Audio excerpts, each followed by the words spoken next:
أعوذ بالله من الشيطان الرجيم. بسم الله الرحمن الرحيم.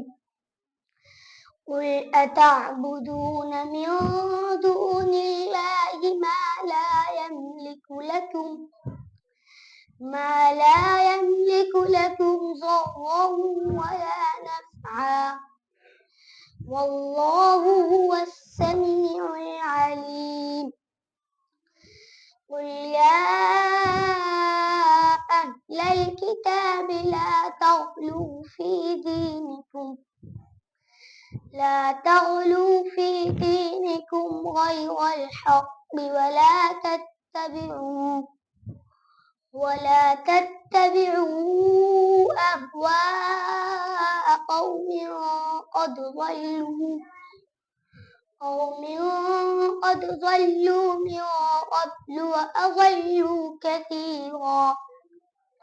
كثيرا وضلوا عن سواء السبيل. لعن الذين كفروا من بني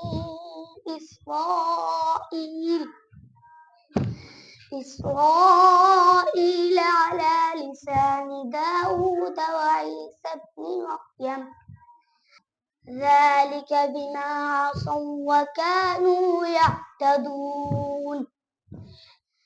كانوا لا يتناهون عن منكر فعلوه لبئس ما كانوا يفعلون.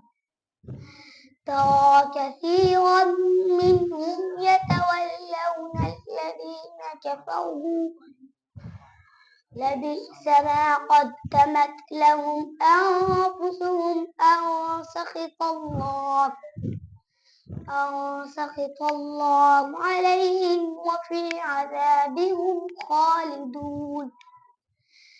ولو كانوا يؤمنون بالله والنبي وما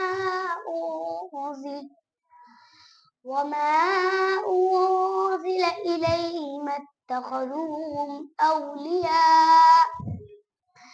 أولياء ولكن كثيرا منهم فاسقون.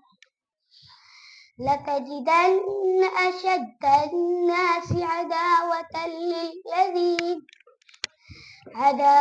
للذين آمنوا اليهود والذين أشركوا ولتجدن أقربهم مودة